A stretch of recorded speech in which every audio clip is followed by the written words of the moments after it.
Master minds commerce చదవాలనుకునే 10th inter విద్యార్థుల తొలి ఎంపిక. 10 ఏళ్ల బీఆర్ఎస్ ప్రభుత్వంలో సింగరేణికి చేసిందేమీ లేదని మంత్రి దుద్దిళ్ల శ్రీధర్ బాబు విమర్శించారు. సింగరేణి సంస్థను ఆనాటి కాంగ్రెస్ సర్కారు కాపాడిందని ఆయన అన్నారు.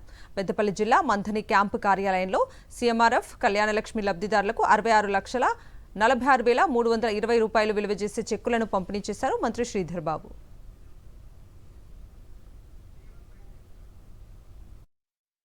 మేము ఒకటే చెప్తా ఉన్నాం, ఇటు పక్కనున్న మా సింగరేణి కార్మికులకు సంబంధించి సింగరేణి సంస్థను కాపాడింది కాంగ్రెస్ పార్టీకి సంబంధించిన ఆనాటి ప్రభుత్వం.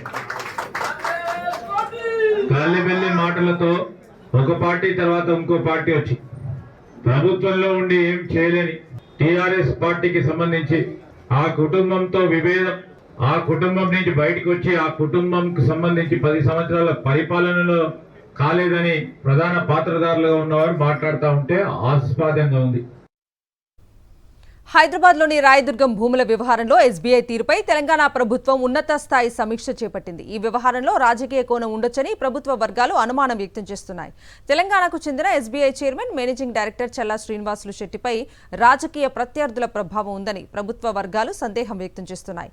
ఎస్బీఐ వ్యవహారంపై ఆర్బీఐకి అలాగే కేంద్రానికి ఫిర్యాదు చేసే యోచనలో తెలంగాణ ప్రభుత్వం ఉన్నట్లుగా సమాచారం. పవన్ కళ్యాణ్ జనసేన పార్టీపై ఘాటు వ్యాఖ్యలు చేశారు మాజీ మంత్రి జగదీష్ రెడ్డి. పవన్ కళ్యాణ్ మాటలు ఐటమ్ సాంగ్ లాంటివని, ఐటమ్ సాంగ్ కు సినిమా కథకు సంబంధం లేనట్టే పవన్ కు తెలంగాణ రాజకీయాలకు సంబంధం లేదన్నారు.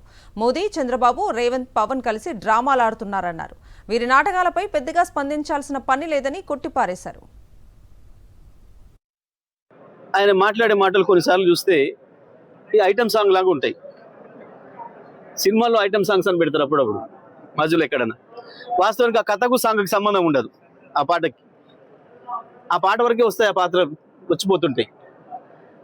ఈ మాటలు కూడా గంతే ఉన్నాయి తప్ప అంతకుమించి ఏం లేవు. దాంట్లో లేనితోటి సృష్టించి ఆయన ఏదో వచ్చినట్టు, ఈయన ఏదో ఆపినట్టు, నేను నీ సంగతి చేస్తే నన్ను వదిలిపెట్టి నీ సంగతి చూస్తానే అన్నట్టు, కూడా ఆపినట్టు, వీళ్ళ కథలు డ్రామాలు.